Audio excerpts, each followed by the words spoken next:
Bienvenue à Saint-Florent-des-Bois. Il fait pas très chaud aujourd'hui et pourtant il fera chaud dans les cœurs. Vous verrez ça avec l'accent italien de mon invité. Paolo Moretti va monter dans la voiture aujourd'hui.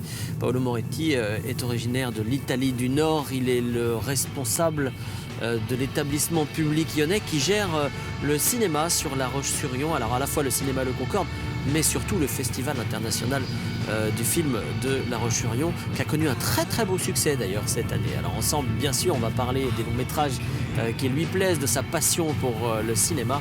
Et on va aller au domaine de la Corbe à Bournezeau. Le domaine de la Corbe est d'inspiration italienne, de la fin du 19e pour être précis. Donc on le renvoie au pays un tout petit peu dans cette émission. Je pense que ça va être très sympa.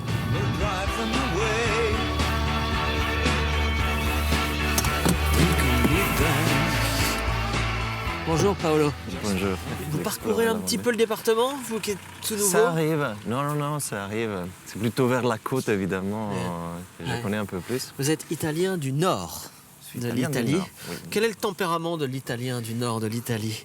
Doux, dur? Voilà, je retrouve quand même certains rapprochements avec la Vendée, c'est-à-dire qu'il y a... C'est vrai. Il y a une culture de travail assez importante, en fait, et voilà, donc il y a un certain esprit comme ça. C'est effectivement, ce n'est pas l'Italie du Sud, c'est autre chose. Ouais. Ça a énormément de qualité, mais effectivement, je trouve quelque chose du nord de la France aussi, en fait. Alors, vous êtes avant tout un passionné de cinéma, avant d'en faire votre métier. On imagine que c'est ça? Tout à fait. Vous avez atterri à La Roche-sur-Yon, vous avez un peu sillonné l'Europe, en fait, d'après ce que j'ai compris. Je fais pas mal de tours, oui. Pour découvrir le cinéma et pour en faire profession. On va échanger avec vous autour de tout ça. On va aller quelque part, vous ne savez pas où, bien entendu. C'est l'objet de cette émission, de vous surprendre un petit peu, mais vous allez voir, je pense que ça va vous plaire. On monte dans la voiture. Allez-y.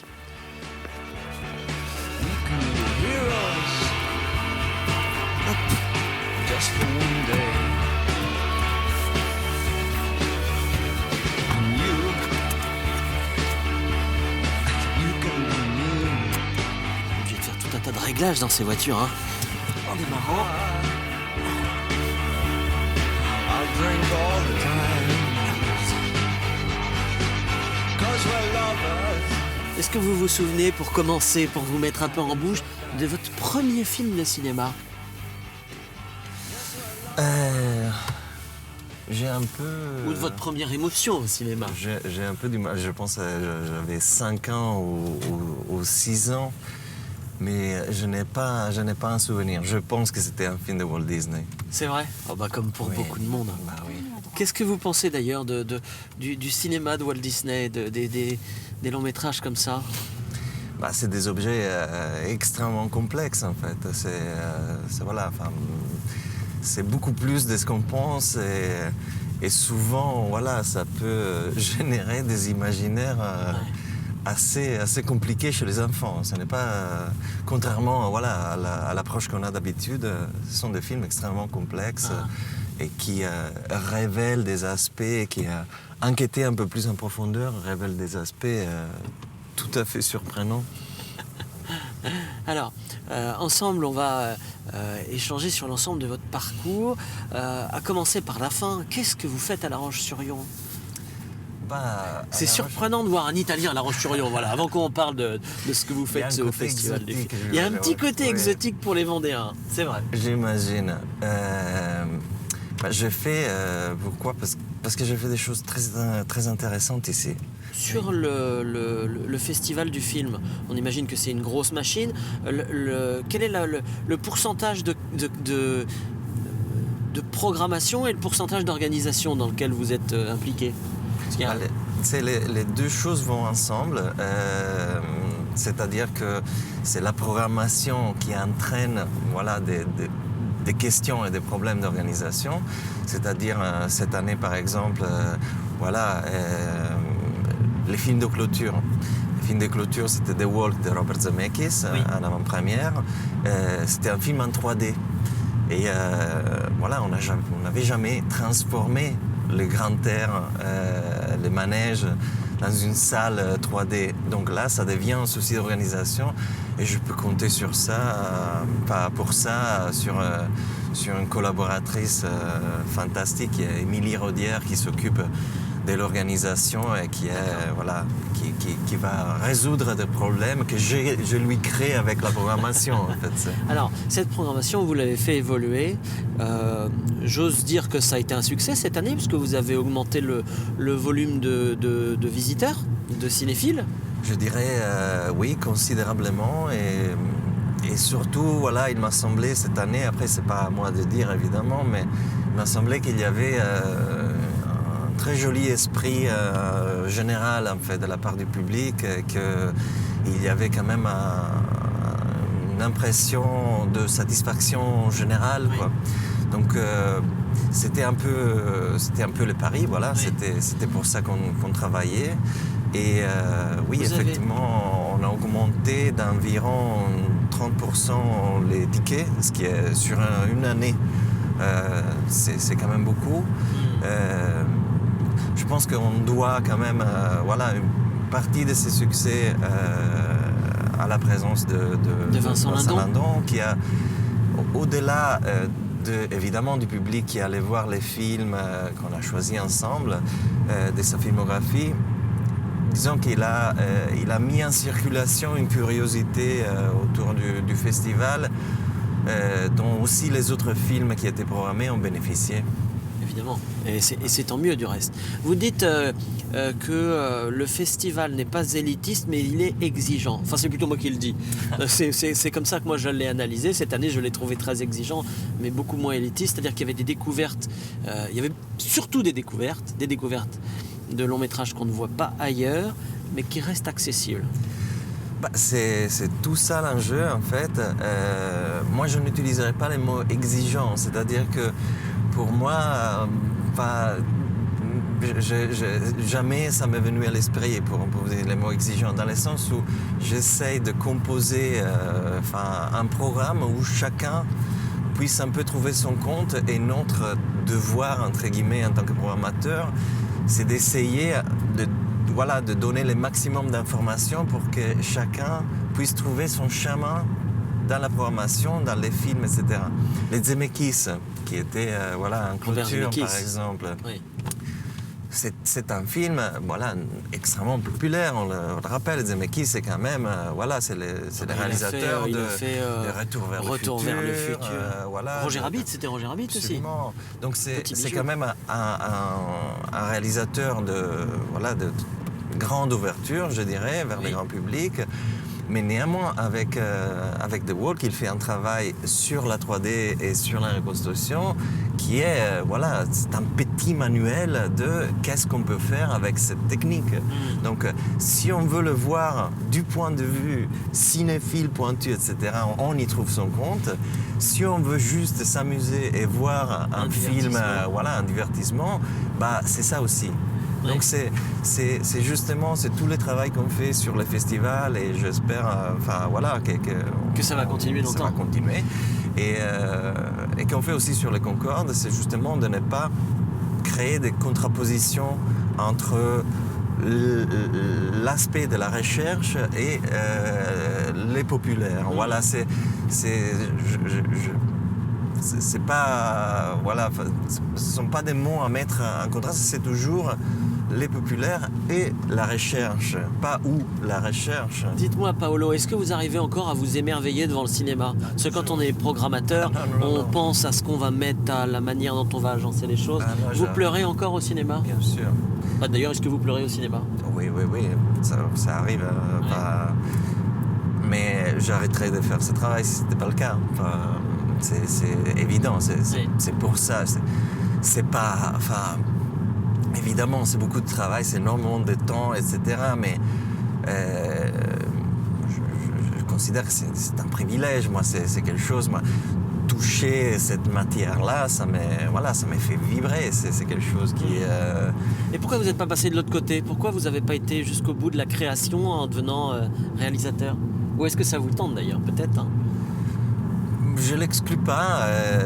Ça m'est arrivé de tourner des petites choses, de tant que je travaillais au Centre Pompidou, j'ai réalisé des documentaires. Oui, parce que vous avez travaillé au Centre Pompidou, à la Mostra de Venise. Oui. Alors, ce que je vous propose, c'est que je vais vous révéler où on va écouter la musique dans le même temps.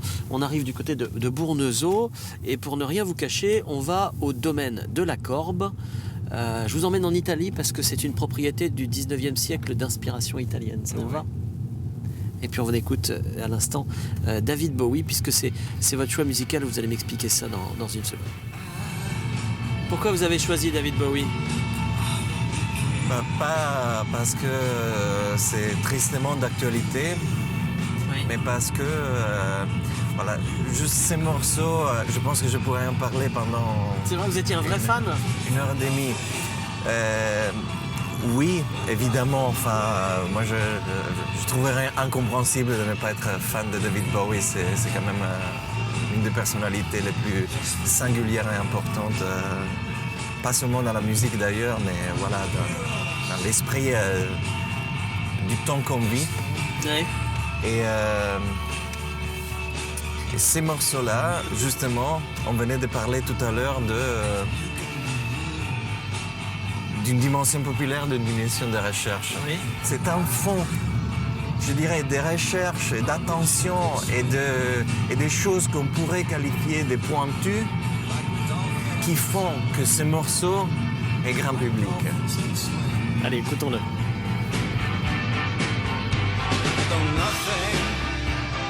Nothing will keep us together. We can beat them forever and ever. Oh, we can be heroes just for one day.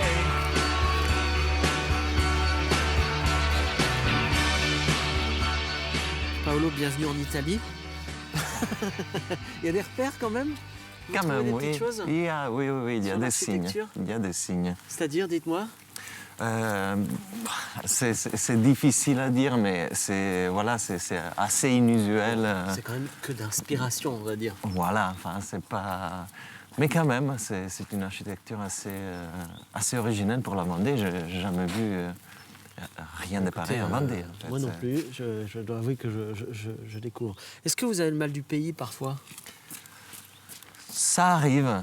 C'est vrai ? Ça arrive, mais j'ai le mal des pays, en fait, parce que, voilà, enfin, c'est pas que de l'Italie. J'ai le mal du Portugal de temps en temps, de l'Espagne, voilà. Ouais. J'ai bien envie de revenir à Berlin de temps en temps. Enfin, j'ai le mal de tous les endroits où j'ai vécu. Oui, parce que c'est quand même un parcours assez singulier. Déjà, celui que vous avez vécu, très européen.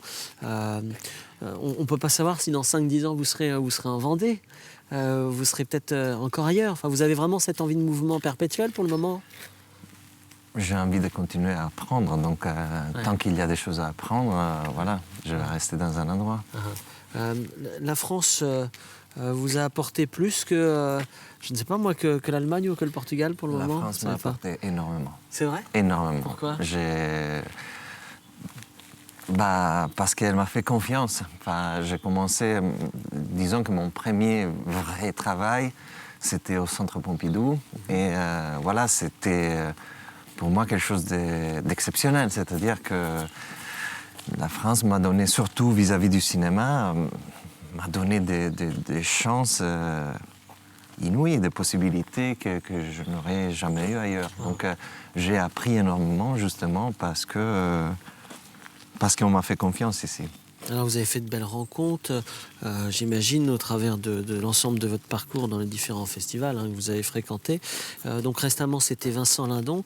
Parlez-moi un peu de la relation que vous avez eue avec cet homme-là, parce que vous avez été assez proche de lui en amont. On a eu du mal, nous, à avoir des interviews notamment, parce qu'il voulait vraiment se concentrer sur le cinéma. Et on sentait que vous avez eu envie de le préserver et que vous aviez une proximité cinématographique sincère.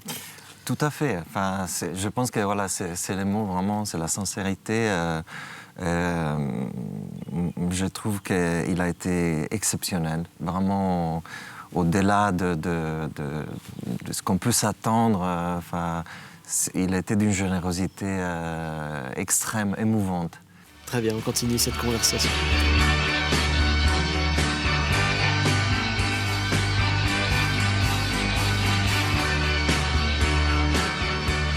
Paolo, alors revenons au cinéma. Quel est le réalisateur, votre réalisateur de prédilection? Allez. C'est impossible. Je savais que vous alliez me répondre ça, que vous n'y arriviez pas. C'est impossible, c'est tellement complexe. Voilà, la responsable, la directrice de la programmation de Filmothèque Espagnole, quand je travaillais là, c'était une jolie façon en fait, d'apprendre à connaître les gens avec qui elle travaillait. Elle m'avait demandé cet exercice de faire ma liste de films. Oui. C'est-à-dire, voilà, on peut connaître quelqu'un à travers sa liste de films. C'est certainement vrai. Et voilà. Et je me souviens, c'était quelque chose comme 172 titres.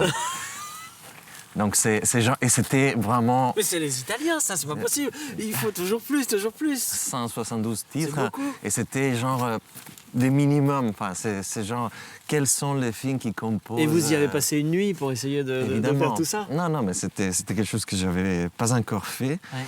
Mais voilà, ça donne une idée du fait que...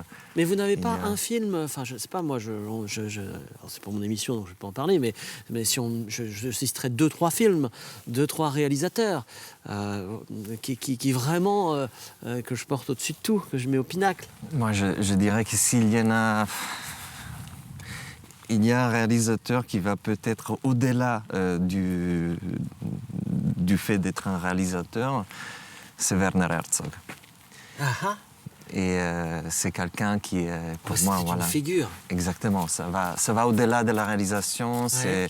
C'est quelqu'un qui explore les limites de tout, en fait. C'est quelqu'un qui crée des situations. Hein. Vous avez des relations très fortes avec Klaus Kinski. Hein. C'était terrible même. Pas seulement avec lui, mais voilà, mais dans ce genre de relations, c'était quelqu'un qui créait un problème, créait une situation absolument, potentiellement ingérable. Et c'était justement de cet extrême qu'il en sortait des images visionnaires. Donc et pour moi, c'est quelque chose qui relève de la performance d'un artiste plus que d'un réalisateur ou seulement un réalisateur. Donc s'il y a quelqu'un qui m'intrigue énormément pour la complexité de son travail et pour sa disposition, c'est Werner Herzog. Ce qui me marque dans la conversation qu'on a eue dans la voiture et maintenant, c'est que vous insistez beaucoup en fait sur en fait, il y a l'idée de dépassement de soi derrière dans le cinéma.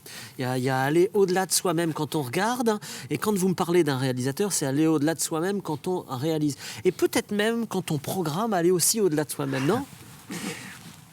Et c'est un peu, oui, c'est le but, hein. Enfin, c'est la vie. Après, on n'y arrive pas toujours, hein, mais l'idée, c'est justement de ne pas rester dans quelque chose d'acquis auquel on peut s'attendre, mais de faire bouger les choses de façon qu'une image nouvelle apparaisse. Enfin, et on peut le faire avec un film, on peut le faire avec une programmation, évidemment. Donc c'est un peu cette idée-là, oui, enfin, du dépassement. Mais c'est là où, voilà, c'est les nouveaux qui arrivent, c'est des nouvelles façons. Le cinéma, c'est quand même, pour moi, c'est une façon de voir le monde, c'est une éducation morale. Enfin, c'est voir un film, c'est pas que voir un film, c'est essayer d'avoir un vocabulaire d'images qui nous aide à interpréter la réalité. Donc, on est dans cet échange-là. Et c'est évidemment, enfin, le cinéma doit suivre les temps qu'on vit, enfin, l'esprit du temps. Donc voilà, c'est cette idée-là qu'on essaie de faire passer avec les films qu'on choisit, avec l'image complète d'une programmation. Et avec beaucoup d'humilité, parce que vous avez dit beaucoup « on » tout au long de cette émission, et non pas « je ». J'ai remarqué ça.